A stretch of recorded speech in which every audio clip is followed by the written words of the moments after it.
আসসালামু আলাইকুম ওয়া রাহমাতুল্লাহি ওয়া বারাকাতুহু।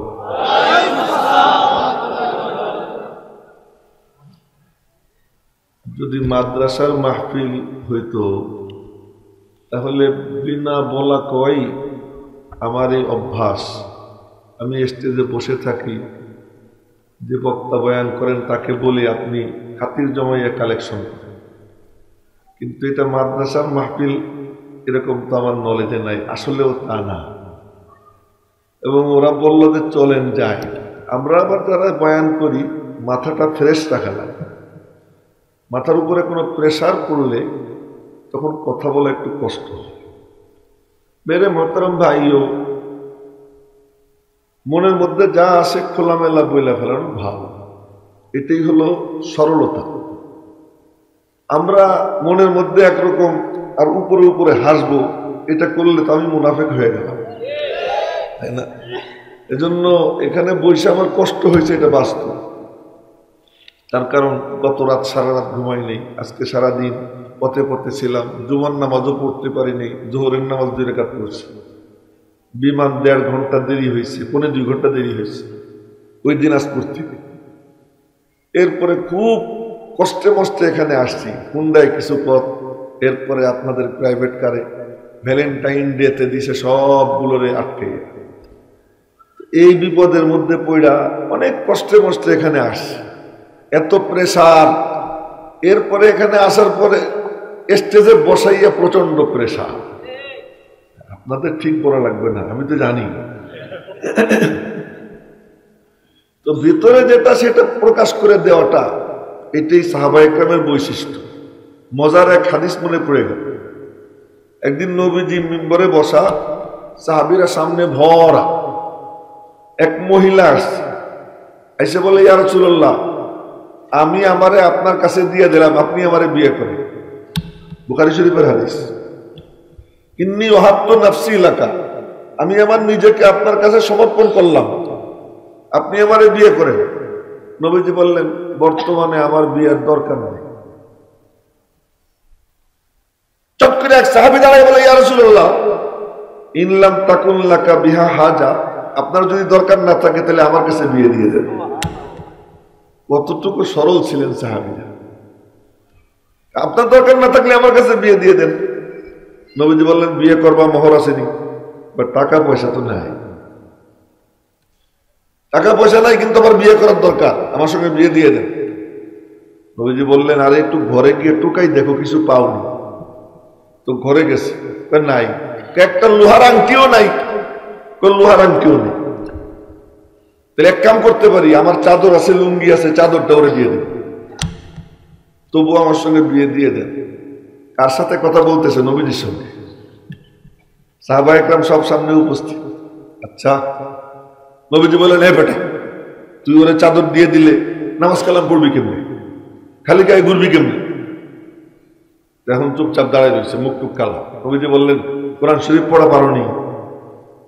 হ্যাঁ, কোরআন শরীফ মেলা পারি, অনেক সূরার নাম নিল। নবীজি বললেন, আচ্ছা ঠিক আছে, এই মহিলারে তোমার সঙ্গে বিয়ে দিয়ে দিলাম, মোহর দেওয়া লাগবে না, এই কোরআন শরীফ তোমার সিনায় থাকার কারণে আমি আল্লাহর রাসূল এই মেয়েটাকে তোমার সঙ্গে বিয়ে দিয়ে দিলাম। তো সাহাবীরা এমন সরল ছিলেন। কেমন সরল, সুবহানাল্লাহ। যে এক মহিলা আসছে, এসে বলে, ইয়া রাসূলুল্লাহ, আল্লাহ তো সত্য কথা বলতে লজ্জা পায় না, আমিও লজ্জা পাইতেছি না, নাইট প্রেসার হইলে কি গোসল ফরজ হবে না? নাইট প্রেসার আপনারা বুঝছেন নি? হ্যাঁ, ইংরেজি বাংলার মতো হয়ে গেছে।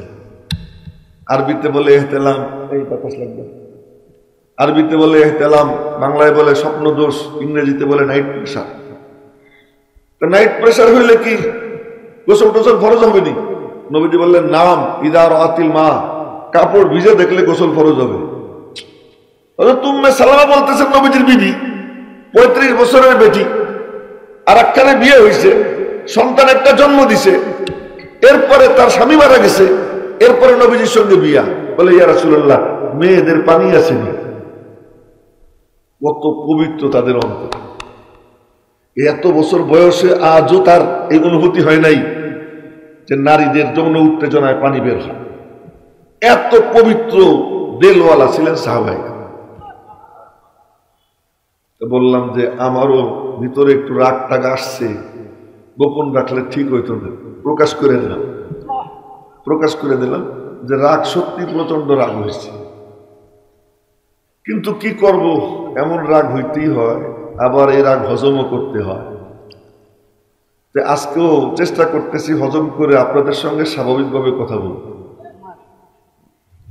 ঠিক কি জন্য ঠিক পাই, কিসের উপরে ঠিক আল্লাহ জানে। আমি চিন্তা করি যে আমার নবীজি বয়ান করতেন, আশ্চর্যকর, আমার নবীজি বয়ান করতেন, সে বয়ান শুনে সাহাবীরা কইতো ঠিক, আর নবীজি জিজ্ঞেস করতেন ঠিক কি ঠিক। আমি কোনো হাদিসে পাই না। আপনাদের দোয়া, আল্লাহ পাকের মেহেরবানিতে হাদিস তো সব পড়ছি, পড়াইতেছিও, এখনো পড়াইতেছি। তো নবীজি জিজ্ঞেস করছেন ঠিক কি ঠিক, সাহাবীরা কয় ঠিক পাই না। কিন্তু এই যে এখানে এসে যখন বয়ান করতে শুরু করি তখন দেখি কথা একটা করে ঠিক। আমার মাহফিলে তেমন একটা হয় না, কিন্তু অন্যখানে শুনতেই থাকি ঠিক ঠিক ঠিক। আজীব ব্যাপার, এই সিস্টেম কোত্থেকে আবিষ্কার হবে আমার জানা নেই। যাই হোক মেরে মোহতারাম ভাই হোক, গল্প যেহেতু শুরু হয়ে গেছে তো গল্প চলে, দুই চার কথা বইলেই নি। এই যে মিম্বরে আমি বসছি আপনাদের সামনে, এটা খুব দামি জায়গা।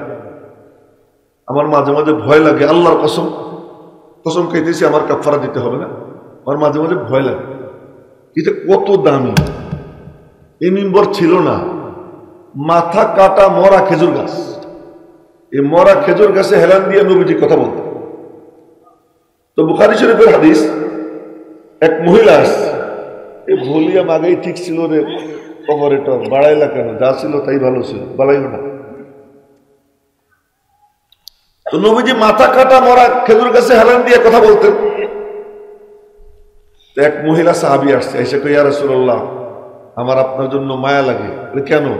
দাঁড়াই দাঁড়াই কথা বলেন, আমি আপনার একটা মিম্বর বানাই দিই। আমার একজন কারাত মিস্ত্রি গোলাম আছে, ইন্নালি গোলামান নাজ্জারা, আমার একজন কারাত মিস্ত্রি গোলাম আছে। এটা সহিহ বুখারী শরীফের হাদিস, সেই হাদিস শুনাইতেছি। আর এই হাদিস যখন চর্চা শুরু হয়ে গেছে, তো এই মজলিসের মাঝে আর রওজা পাকের মাঝে কোনো বেড়া নাই, কোনো পাহাড় নাই, কোনো দেয়াল নাই, কোনো পর্দা নাই, ডাইরেক্ট রওজা পাক থেকে এই মজলিসের মধ্যে নূরের তাজাল্লি পড়তে আরম্ভ হয়ে গেছে। তো এই মহিলা বলে যে আমার একজন কারাত মিস্ত্রি গোলাম আছে, আপনি যদি অনুমতি দেন আমি আপনাকে একটা মিম্বর বানাই দিই। নবীজি বললেন দাও। তো ওই মহিলা, তার কারাত মিস্ত্রি গোলামের নাম মাইমুন, ওই মাইমুনকে দিয়া ঝাউ গাছের কাঠ দিয়া একটা মিম্বর বানাইয়া মসজিদে এনে সেট করে দিয়েছে। এই যে মিম্বরের আবিষ্কার হইল, মিম্বর আসলো। নবীজি মিম্বরে বসছেন, সাহাবা একরাম সামনে বসা, পিনপতন নীরবতা, কারো মাথা নড়ে না। এখানে কিন্তু কারো কারো মাথা নড়ে, সাহাবীদের কারো মাথা নড়ত না, একদম স্থির হইয়া এই মিম্বরের দিকে চোখ দিয়া নবীজির দিকে তাকাইয়া স্থির হয়ে বসে থাকতেন, একটু নড়ত না কেউ। সব নীরব নিস্তব্ধ বসা। নবীজি মিম্বরে বসছেন, বয়ান শুরু করবেন, মসজিদের মধ্যে কান্নার আওয়াজ, কান্নার যে আওয়াজ আছে এই আওয়াজ। কে কান্দে? সাহাবী একজন আর একজনের মুখের দিকে তাকায়, কেউ কান্দে না, তো কান্নার আওয়াজ করতে। এবার সবাই তাকাই দেখে মাথা কাটা মরা খেজুর গাছ নড়ে আর কান্দে। জোরে বলেন না আল্লাহু আকবার। খেজুর গাছ কান্দে কেন? মাথা কাটা মরা খেজুর গাছ জিন্দা হয়ে গেছে। আরে 15 বর্গ মাইল লম্বা চওড়া উহুদ পাহাড়, এই উহুদ পাহাড়ে আমার নবীজি দাঁড়াইছেন, ডান পাশে আবু বকর, বাম পাশে ওমর। এত বিশাল পাহাড় এরকম নাচতে আরম্ভ করে দিয়েছে। নবীজির সোয়া পায় পাহাড়ও জিন্দা হয়ে না, পাহাড় জিন্দা হয়।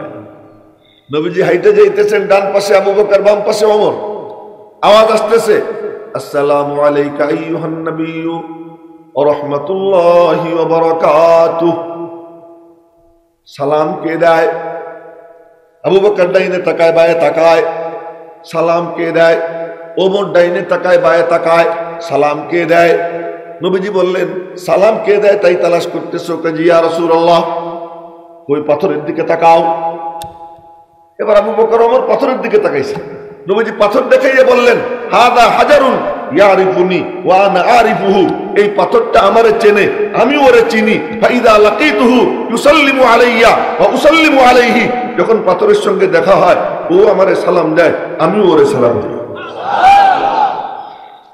তা পাথরের সঙ্গে যার এত কথা হয়, পাথর যার সোয়া পাইলে জিন্দা হয়ে যায়, মাথা কাটা মরা খেজুর গাছ যাতে হেলান দিয়ে এত লম্বা সময় পর্যন্ত নবীজি বয়ান করতেন, ওই মরা খেজুর গাছ কেমনে জিন্দা না হয়ে পারে, ও কান্না শুরু করে দিয়েছে। নবীজি মিম্বর থেকে নামছেন, গিয়ে খেজুর গাছকে জড়াই ধরছেন। বুখারী শরীফ, মুসলিম শরীফ, আবু দাউদ, তিরমিজি সব কিতাবে এই হাদিস। গিয়ে জড়াই ধরছেন, জড়াই ধরে হাত দিয়ে ডলতেছেন, থাক আর কাঁদিস না, আর কাঁদিস না, আর কাঁদিস না বলতে বলতে খেজুর গাছ শান্ত হয়েছে। শান্ত হওয়ার পরে নবীজি খেজুর গাছের সঙ্গে গল্প জুড়ে দিয়েছেন, তুমি কি চাও? তুমি যদি চাও আমি দোয়া করে দেই তো তোমার মাথায় সারা বছর ফল থাকবে। খেজুর গাছ বলে, না আমি তা চাই না। কি চাও? আপনি কিয়ামতের দিন বসবেন না? হ্যাঁ বসবো। তখন মিম্বর লাগবে না?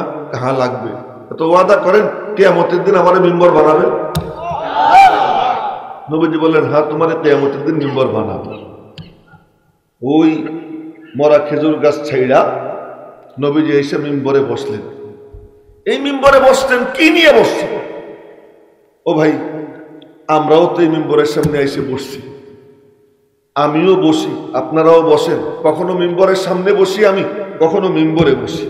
যাকে আল্লাহ পাক এই মিরাসে নববী ইলম দান করছেন, সে কখনো মিম্বরের সামনে বসে, কখনো মিম্বরে বসে। যাদের সিনায় এই মিরাস নাই, তারা মিম্বরের সামনে বসে।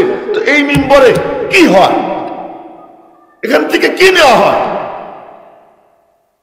বছরের পর বছর বয়ান শুনি, কোরআন শরীফ আমরা তেলাওয়াত করি, সবাই শোনে, বয়ান করি, সবাই শোনে, উঠে চলে যায়।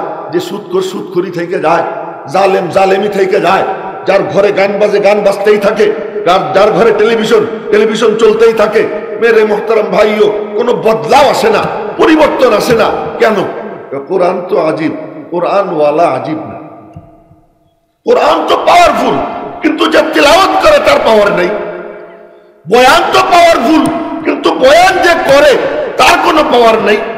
মিম্বর তো পাওয়ারফুল, মিম্বর থেকে যে বয়ান করে তার কোনো পাওয়ার নেই। সাধারণত মাফ করে দিয়েন, কথা এসে গেল তাই বলতেছি। হযরত আতাউল্লাহ শাহ বুখারী রহমতুল্লাহ আলাইহি মিম্বরে বসে কোরআনে কারীমের তেলাওয়াত করতেছেন। সামনে মুসলমান, শিখ, বিভিন্ন ধর্মের মানুষ। তো তেলাওয়াত করতেছেন আর বয়ান করতেছেন, তেলাওয়াত করতেছেন, বয়ান করতেছেন। তেলাওয়াত শেষ, বয়ান শেষ, মুনাজাত করে উঠে চলে যাবেন। এমন সময় শিখ ছিল 50-60 জন। ওরা বলে, শাহজি উঠো মত, শাহ সাহেব উঠো না, বসো। আপনি বসেন চেয়ারে। क्यों? आपकी तिलावत ने हमारे सीने से गुरु नानक को निकाल दिया। আপনার তিলাওয়াতে আমাদের সিনাত থেকে গুরু নানককে বের করে দিয়েছে। আপনি আমাদেরকে কলেমা পড়াইয়া মুসলমান বানাই দেন। সব শিখ ওই জায়গায় মুসলমান হয়ে গেছে। কেন? কোরআন আজীব, কোরআন পড়নেওয়ালা আজীব। আজীব এক ঘটনা মনে পড়ে গেল। হযরত আহমদ আলী লাহোরী রহমতুল্লাহ আলাইহি, ওইটা আমার হাতে দেন তো একটু। আহমদ আলী লাহোরী রহমতুল্লাহ আলাইহি পাকিস্তানের লাহোরে ওনার বাড়ি। আসরের নামাজ পড়ে কোরআন শরীফ হাতে নিয়ে দাঁড়াইছেন তাফসীর করবেন।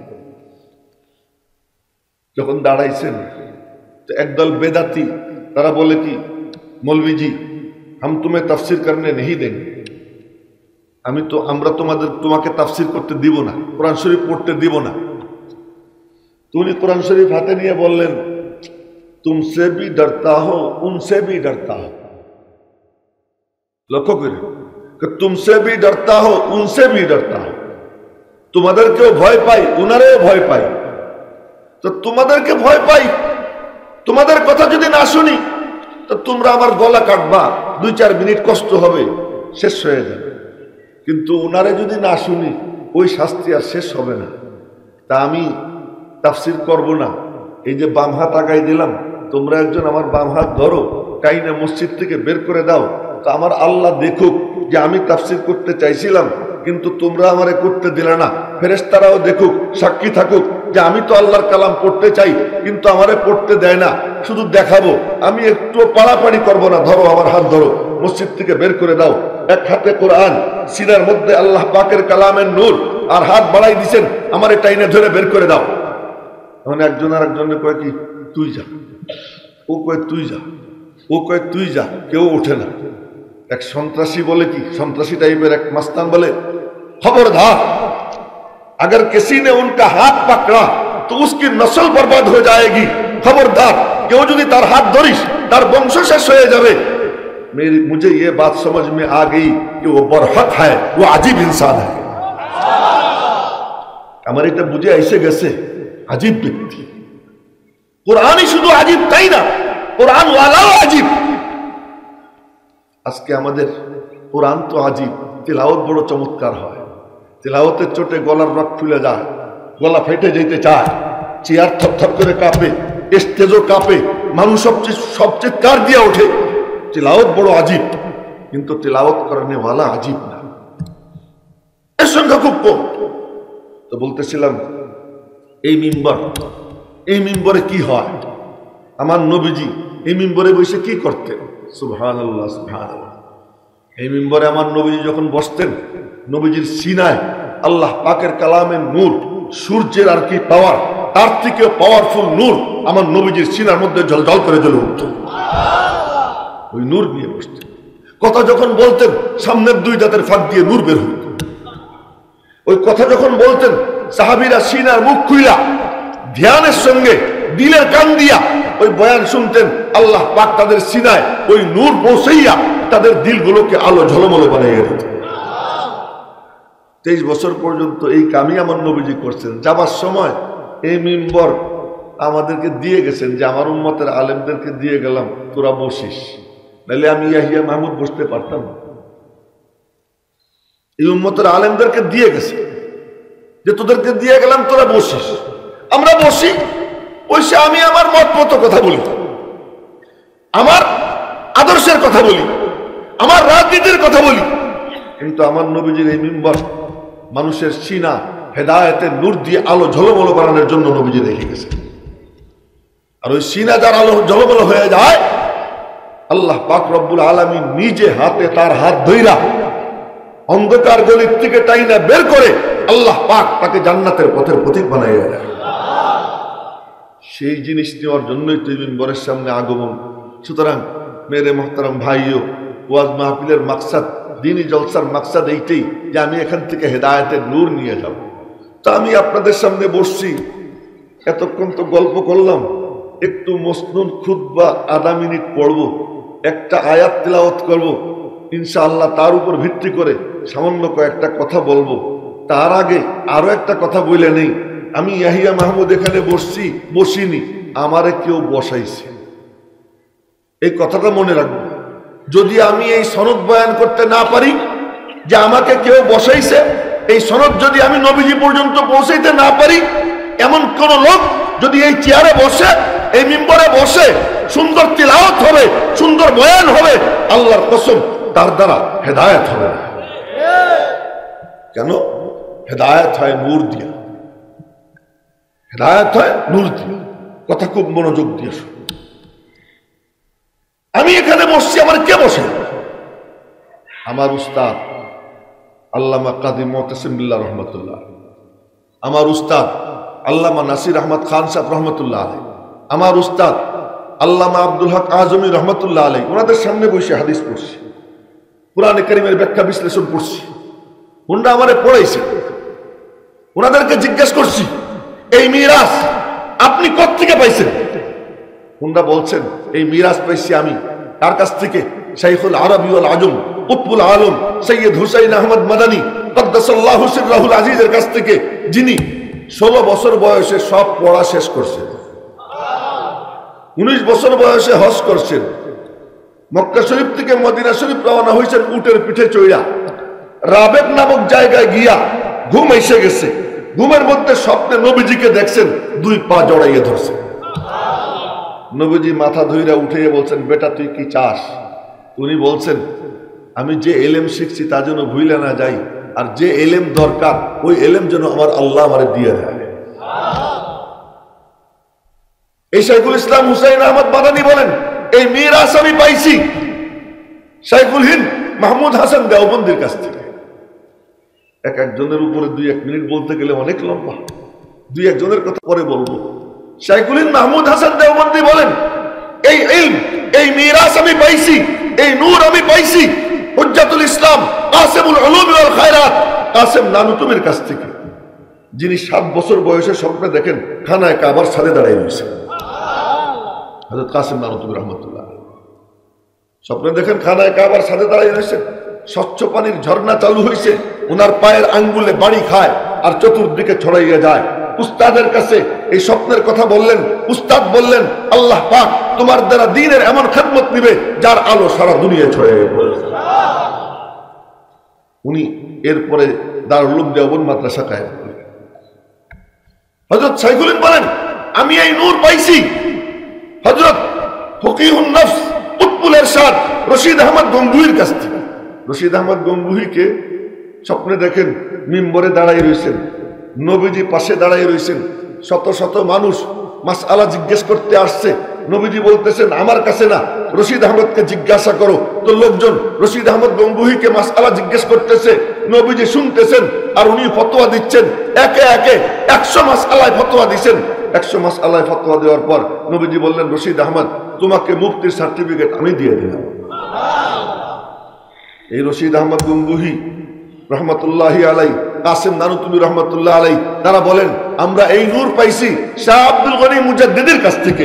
শাহ আব্দুল গনি মুজাদ্দিদি বলেন এই নূর আমরা পাইছি শাহ ইসহাকের কাছ থেকে। শাহ ইসহাক বলেন এই নূর আমরা পাইছি শাহ আব্দুল আজিজ মুহাদ্দিস দেহলভির কাছ থেকে। শাহ আব্দুল আজিজ মুহাদ্দিস দেহলভির একটা ছোট্ট ঘটনা শুনি, কেমন দ্বীনের খাদেমরা কেমন ছিল। এক পাদ্রী আসছে বাইবেল হাতে নিয়ে, ডান হাতে বাইবেল বাম হাতে কুত্তা। লক্ষ্য করুন, ডান হাতে বাইবেল বাম হাতে কুত্তা। এসে বলতেছে, শাহ সাহেব খামাকা ঝগড়া করার কি দরকার, আপনি এক জেল কোরআন শরীফ আনেন, আমি বাইবেল নিয়ে আসছি, কোরআন আর বাইবেল এই দুইটারে আগুনের চুলায় ফেলবো, যেটা জ্বলবে ওইটা মিথ্যা, যেটা জ্বলবে না ওইটা সত্য। হযরত শাহ আব্দুল আজিজ মুহাদ্দিস দেহলভী তার রুহানি চোখ দিয়ে দেখলেন বাইবেলে কেমিক্যাল মিশিয়ে নিয়ে আসছে। কেমিক্যাল মিশাইলে তো আর আগুনে পড়ে না। উনি বললেন বাইবেলও আল্লাহর কিতাব, তোর দাবি অনুযায়ী কোরআন শরীফ আল্লাহর কালাম, তো আল্লাহর কালাম আল্লাহর কিতাবরে বেইজ্জত করবো কেন? চল আমি আর তুই দুইজন আগুনে ঝাঁপ দিই। বলেন না জোরে সোরে আল্লাহু আকবার। আমি আর তুই দুইজন আগুনে ঝাঁপ দিব। যার সিনায় সত্য কিতাব সে জ্বলবে না, যার সিনায় মিথ্যা ও জ্বলবে। চল আমি আর তুই আগুনে ঝাঁপ দিব। এখনো বলে কি থাক হুজুর আজকে থাক। শাহ আব্দুল আজিজ মুহাদ্দিস দেহলভী যখন এই কথা বলছেন, রব্বুল আলামিনের পক্ষ থেকে ইলহাম হইছে, আব্দুল আজিজ আমার কালামের হক্কানিয়তের প্রতিষ্ঠার জন্য তুই আগে বাড়ছিস, তুই একা নাই, আমি আল্লাহ তোর সঙ্গে আছি, যা আগুনে ঝাঁপ দে। ইব্রাহিমের সাথে যে আল্লাহ ছিল তোর সাথে সে আল্লাহ থাকবে, যা। এখন থরথর করে কাঁপতেছে, কায় এখন পাদ্রী মাপ চাইছে, কিন্তু বান্দরের বান্দামি তো যায় না। শাহ আব্দুল আজিজ মুহাদ্দিস দেহলভী বললেন, বাইবেল আনছিস ভালো কথা, কুত্তে আনছিস কেন? কুত্তে আনছি যাতে ফেরেশতা আমার কাছে না আসে, আজরাইল যাতে আমার কাছে আসতে না পারে। তোমাদের নবী না বলছে যেই ঘরে কুকুর বা জীবের ছবি থাকে ওখানে ফেরেশতা যায় না, তা আমি কুত্তে নিয়ে এসে আজরাইল আমার কাছে আসবে না। শাহ আব্দুল আজিজ মুহাদ্দিস দেহলভী বললেন, কুত্তে মরে কি মরে না? মরে। কুত্তে মারার তাহলে কিছু ফেরেশতা আছে, তোর কাছে আল্লাহ কুত্তে মারা ফেরেশতা পাঠাবে। এরপরে কয় কি সুবহানাল্লাহ। এরপরে বলে কি এই ওনার সম্পর্কে 3টে ঘটনা শোনা। এরপরে বলে কি পাদ্রী কুত্তে এটা খ্রিস্টান না মুসলমান? শাহ আব্দুল আজিজ মুহাদ্দিস দেহলভী বললেন, কুত্তের সামনে গোশত দে, ও যদি আরো 2-3টা কুত্তে ডাইকে নিয়ে একসাথে খায় তাহলে মুসলমান। মুসলমানরা তো এক দস্তরখানে খায়, আর যদি ও একা একা খায় তাহলে খ্রিস্টান। এখন পাদ্রী এই প্রশ্ন করার পরে ওরা সব কুত্তে হয়ে গেল, খ্রিস্টানরা একা একা খায় আর মুসলমানরা কি এক দস্তরখানে খায়। এই শাহ আব্দুল আজিজ মুহাদ্দিস দেহলভী রহমতুল্লাহ আলাইহির কাছে পাদ্রী এসে বলে, শাহ সাহেব কি তোমাদের মসজিদও দুর্বল, এই দেখুন মাদ্রাসার জন্য ভিক্ষা করা লাগে। তোমাদের তোমাদের কোরআন শরীফও দুর্বল, তোমাদের নবীও দুর্বল। যখন এই কথা বলছে বলে বলে কি ওই দেখো আমাদের গির্জা কিভাবে মাথা উঁচু করে দাঁড়াই গেছে। গির্জা এক একটা শানদার, ওরা চমৎকার করে বানায়, পয়সার তো কোনো অভাব নেই, সুন্দর গির্জা। ওই দেখো আমাদের গির্জা চমৎকার। শাহ আব্দুল আজিজ মুহাদ্দিস দেহলভী বললেন তোদের কোন গির্জাটা শক্তিশালী দিল্লির মধ্যে আমারে দেখা। তো পাদ্রী দেখাইছে যে ওইটা শক্তিশালী, চল আমি যাব। শাহ আব্দুল আজিজ মুহাদ্দিস দেহলভী গেছেন, পাদ্রীও গেছে, শত শত মুসলমান, শত শত খ্রিস্টান দর্শক। শাহ আব্দুল আজিজ মুহাদ্দিস দেহলভী বললেন আমার আল্লাহর কালামের মুজিজা দেখাবো, আয় দেখ আমার আল্লাহর কালামের মুজিজা। ওই গির্জার সামনে দাঁড়াইয়া উনি আয়াত তিলাওয়াত করলেন, সূরা হাসরের আয়াত, লাউ আনজালনা হাযাল কুরআন আলা জাবাল লারাআইতাহু খাশিআম মুতাসাদ্দিআম মিন খাশিয়াতিল্লাহ। আয়াতের অংশ তিলাওয়াত করছেন, পুরো আয়াত তো পড়েন নাই, আঙ্গুল দিয়ে ইশারা করছেন। আয়াত তিলাওয়াত করার সঙ্গে সঙ্গে গির্জার সামনের অংশ ধড়াম করে জমিনের উপর পড়ে গেছে। জোরে সোরে বলা যায় না আল্লাহু আকবার। পাদ্রী সব চিল্লা চিল্লি শুরু করছে গাধার মতো, আর মুসলমানরা তো আল্লাহু আকবার বলে কিয়ামত কায়েম করে ফেলে দিচ্ছে। শাহ আব্দুল আজিজ মুহাদ্দিস দেহলভী বললেন এই চিল্লিস কেন, থাম, আর একবার পড়বো পুরা গির্জা মাটির সঙ্গে মিশে যাবে। হুজুর আর পড়েন না, হুজুর মাপ চেয়ে আর পড়েন।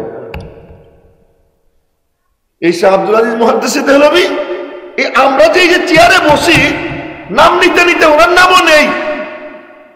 আমার পূর্বসূরীদের মধ্যে একজন উনি, এমনি এমনি নাম নিতেছি না, নাম নিতেছি এই নামগুলো সিরার মধ্যে যার থাকবে আল্লাহ পাক তার ঈমানকে নুরানি বানাইয়ে দেবে। এই শাহ আব্দুল আজিজ মুহাদ্দিস দেহলভী রহমাতুল্লাহ আলাইহি যুবকরা শুইনো, মাশাআল্লাহ অনেক বড় কাফেলা, ম্যাক্সিমামই তো যুবক, যুবকরা এক আজীব ঘটনা শুইনো। এই শাহ আব্দুল আজিজ মুহাদ্দিস দেহলভী মিম্বরে বসতেন, ছাত্রদের সামনে কিতাব পড়াইতেন, তাফসীর করতেন, হাদিস পড়াইতেন। ওই ছাত্রদের মধ্যে এক ছাত্র খুব সুন্দর ছিল, টকবকে যৌবন, আর যুবক দেখলেই তো মেয়েদের চোখ হা করে থাকে। সে হুজুর মুজুর মারে না, এমনি একটু টিকা টিপ্পনি কাটে, কিন্তু হুজুরও যদি সুন্দর হয় তো তারও পাগল মেয়েরা অনেকে হয়। দেখ ওই ঠিক বেঠিক বলা লাগবে না, ঠিক বেঠিক বলা লাগবে না, এটা হয় বাস্তব, অনেক ঘটনা এমন ঘটছে। আমার যৌবনের কথা আর আমি এখন বলবো না যে তখন আমার কি কি ঘটছে, শোনাবো না, কিন্তু এমন ঘটনা ঘটে। তো ওই ছেলে কিতাব বুকে নিয়ে বাড়ির থেকে উস্তাদের দর্শে যায় আসে, পড়াশোনা করে। তো এক মেয়ের চোখ পড়ছে একদিন, ঘটনা লম্বা সংক্ষেপ করে বলতেছি। একদিন ওই মেয়ে কায়দা করে এই ছেলেকে আটকাইছে, ইউসুফ আলাইহিস সালামরা যেমন আটকাইছিল জুলাইখা, এই মেয়ে ওইরকম আটকাইছে এই যুবক। আটকাই বলে কি কামিন আইসো, আমার সঙ্গে তোমার মিলামেশা করতে হবে, অনেক দিন থেকে আমি অপেক্ষায় আছি। ওই ছেলে বলে এই আমি আল্লাহর কালাম পড়ি, নবীজির হাদিস পড়ি, উস্তাদের দর্শে যাই, তুই আমারে কি বলিস, আমার জীবন যাইতে পারে, এটা সম্ভব না। মেয়ে অনেক চেষ্টা করছে, তোমার কোনো উপায় নাই আমার সঙ্গে মেলামেশা করা ছাড়া। হঠাৎ করে আমার পেটে ব্যথা, ছেলে চিৎকার দিয়ে বসছে। ওই যে বাথরুম, বাথরুমের ভিতরে ছেলে বাথরুমে গেছে, বাথরুমে গিয়া পায়খানা করে পায়খানার সারা শরীরে ডলছে, ডইলা টইলা বাথরুম থেকে বের হয়ে আসছে। আল্লাহর জাহান্নামের আগুন, এর ভয় তার সামনে এসে হাজির হয়ে গেছে। পায়খানা ডলতে তার একটু কষ্ট হয় নাই, পায়খানা ডলছে, ডইলা বাইরে আসছে। এখন ওই মেয়ে বলতেছে ছেলে মনে মনে আলহামদুলিল্লাহ আল্লাহ মুক্তি পায়। ওখান থেকে বের হয়েছে, বের হয়ে গিয়েও যুবকরা কান খুলে শুনি, ওখান থেকে বের হয়েছে, যমুনায় গিয়ে গোসল করছে, বালি মাটি দিয়ে শরীরে ডলছে, আচ্ছা মতো ভালো করে ডইলা পরিষ্কার করে এরপর কাপড় চোপড় পরে উস্তাদের দর্শে গেছে। ক্লাসরুমে ঢোকার সাথে সাথেই ছাত্ররা বলে আরে দোস্ত আতর লাগাইলি, এত চমৎকার আতর কোথায় পেলি? সব ছাত্র বলতেছে দোস্ত এত চমৎকার আতর কোথায় পেলি? ও মনে মনে করে কি মনে হয় কিছু রয়ে গেছে গায়ে, মনে মনে ভাবতেছে যে এত ধুইলাম তারপরে বুঝি কিছু রয়ে গেছে। সাথীরা বলতেছে, দোস্ত আতর কোথায় পেলি, এত চমৎকার আতর? দূর তোর আর ঠাট্টা করিস না, আমি কোনো আতর টাতর লাগাইনি, কিন্তু আসল ঘটনা বলে না। এর মধ্যে উস্তাদ জি আসছেন, শাহ আব্দুল আজিজ মুহাদ্দিস দেহলভী। ऐसे বলতেছেন, আচ্ছা इतना शानदार इत्र किसने इस्तेमाल किया, कि এরকম অসাধারণ আতর কে ব্যবহার করেছো? তখন সবাই কয় কি, হুজুর ও আরে तुमने ये इत्र तुम्हें कहां से मिला, ये आतर কোথায় পাইলা? बोले कि उस्ताद जी मैंने तो बहुत कोशिश की, शायद कुछ रह गया। আমি তো অনেক চেষ্টা করছি ধুইতে, মনে হয় কিছু গায়ে রয়ে গেছে। তো বলতেছে যে কি হয়েছে তোমার বলো। পুরা ঘটনা খুলে বলছে। শাহ আব্দুল আজিজ মুহাদ্দিস দেহলভী বললেন, अरे तुमने जो मुजाहदा किया, अल्लाह ताला ने तुम्हारे ईमान का जो खुशबू है उसको अल्लाह ने बाहर निकाल दिया। তুমি যে তোমার ঈমানের হিফাজতের জন্য যে কাজ করছো আল্লাহ পাক বের করে দিয়েছে। ওই শাহ আব্দুল আজিজ মুহাদ্দিস দেহলভী বলেন, আমি এই নূর পাইছি, এই মিরাজ পাইছি আমার আব্বা শাহ ওলিউল্লাহ মুহাদ্দিস দেহলভীর কাছ থেকে। শাহ ওলিউল্লাহ মুহাদ্দিস দেহলভীকে ওনার আব্বার নাম শাহ আব্দুর রহিম।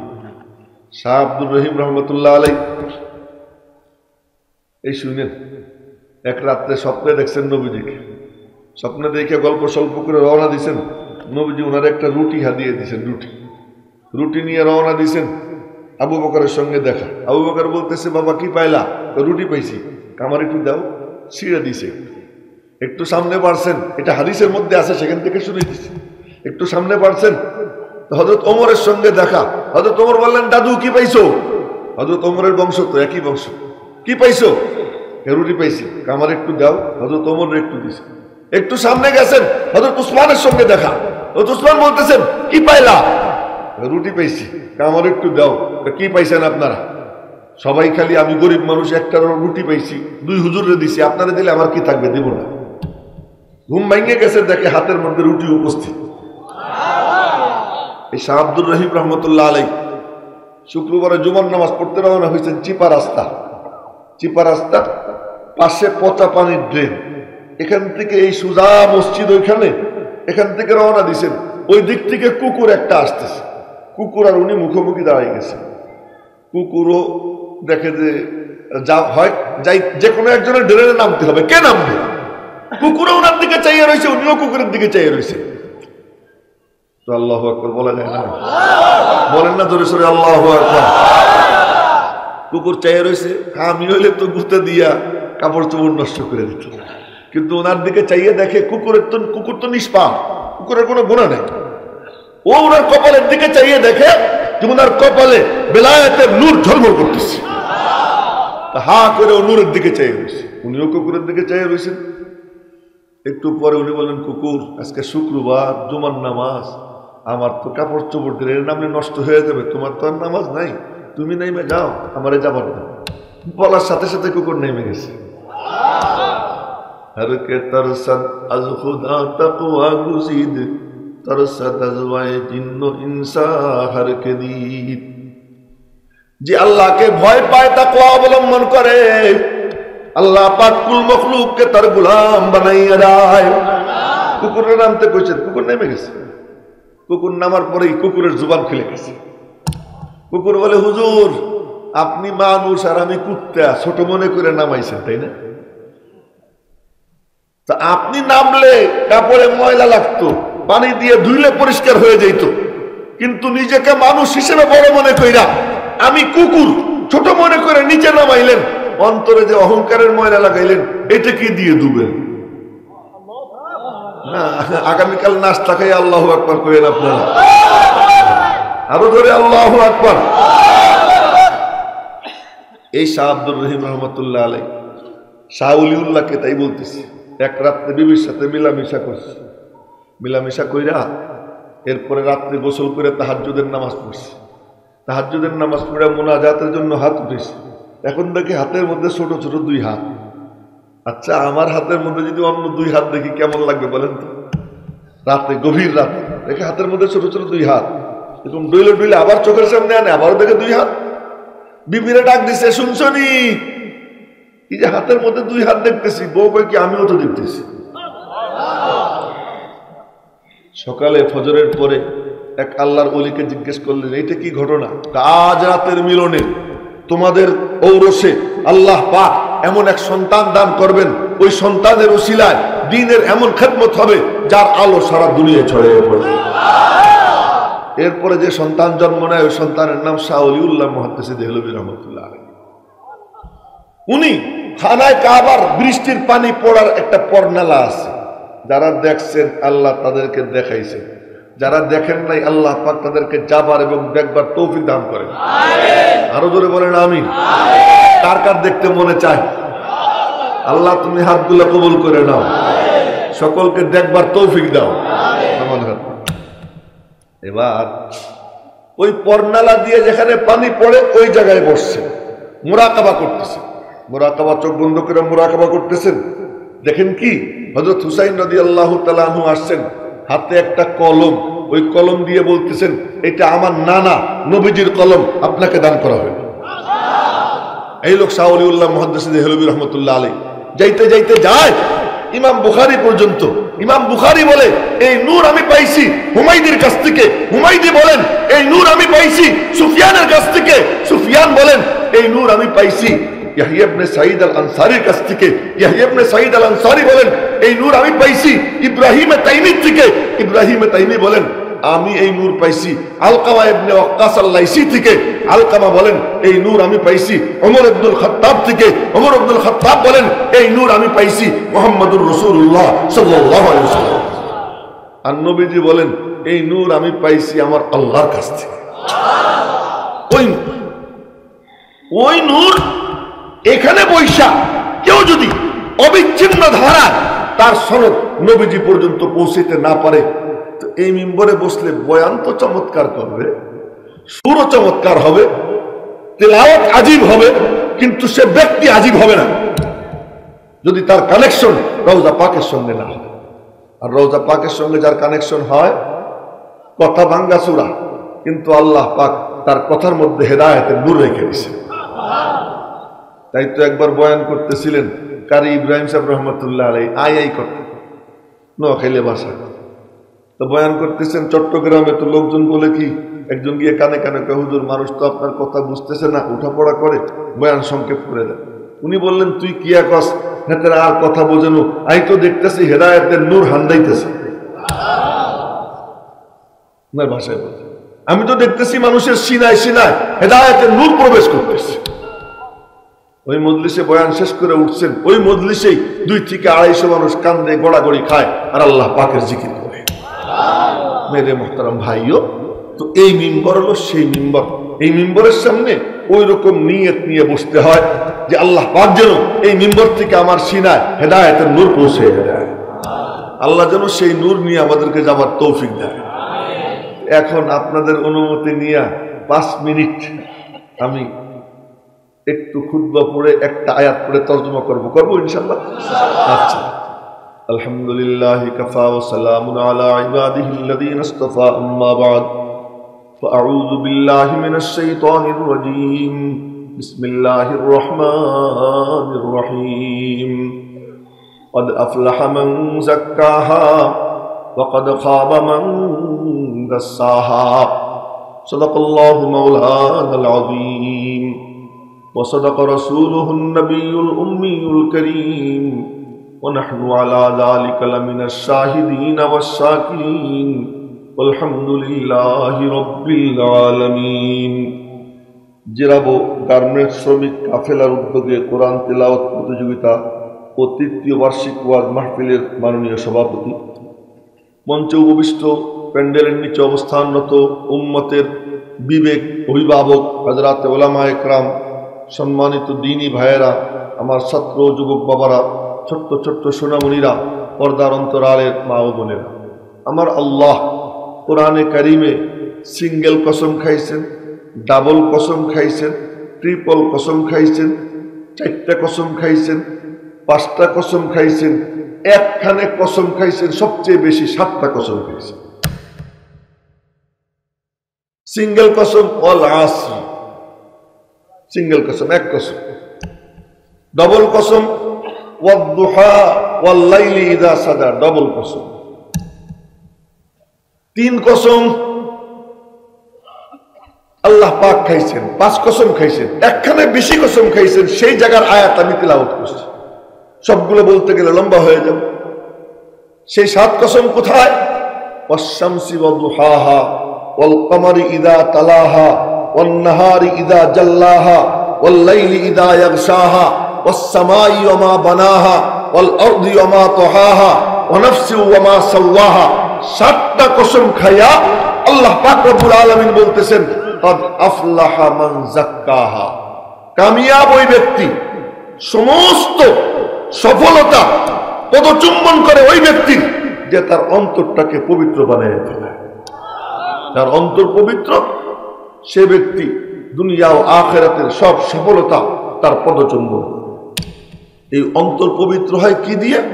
উলামা ইকরামের সোহবত, কুরআনে কারীমের তিলাওয়াত, আহলুল্লাহ আল্লাহ ওয়ালাদের দরবারে যাওয়া, তাবলীগ জামাতে যাওয়া, এতিম বাচ্চার মাথায় হাত বুলানো, মালের যাকাত আদায় করা। যে যত নেক আমল করবে আল্লাহ পাক তার অন্তরকে অত পবিত্র বানাবে।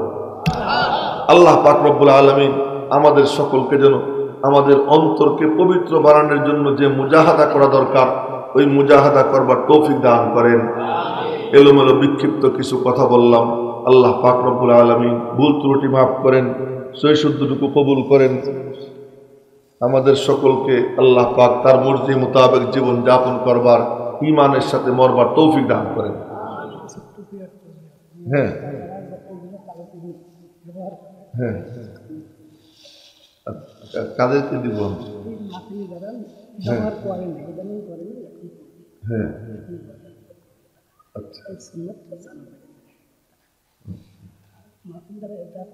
আচ্ছা, মাহফিলের থেকে কোনো একটা আমল নিয়ে যাওয়া, এটা ভালো কর্মসূচি। যারা মাথায় সবসময় টুপি রাখি না, কিন্তু আজকের থেকে মাথায় সবসময় টুপি রাখবো, এমন কার কার এরাদা আছে? ইনশাআল্লাহ আল্লাহ হাতগুলো কবুল করেন। এখন টুপি যাতে সবসময় মাথায় থাকে, এই গার্মেন্টস শ্রমিক কাফেলাদের পক্ষ থেকে তাদেরকে টুপি হাদিয়া দেওয়া হবে, যেন টুপি তারা সবসময় মাথায় রাখে। আল্লাহ যেন তাদেরকে রাখবার তৌফিক দান করে। 50 জন না? হ্যাঁ, 50 জন কি নাম লেখা আছে? আচ্ছা, এই মানে টুপি মাথায় নাই, কিন্তু টুপি মাথায় দেওয়ার এরাদা, চমৎকার টুপি। কে কে নিবেন? চলে আসেন। হ্যাঁ, আসেন আসেন, আসে আসেন।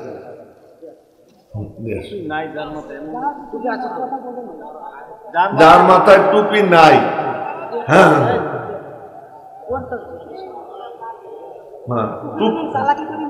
হ্যাঁ হ্যাঁ, চালাকি করে কেউ টুপি খুইলেন না।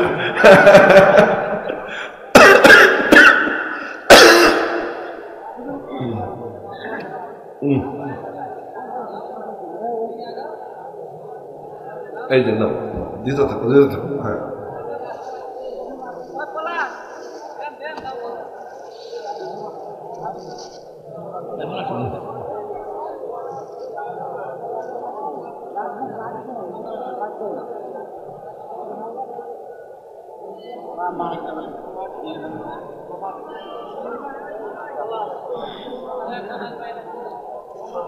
এই তো অনেক খালি মাথার লোক যে আসছে।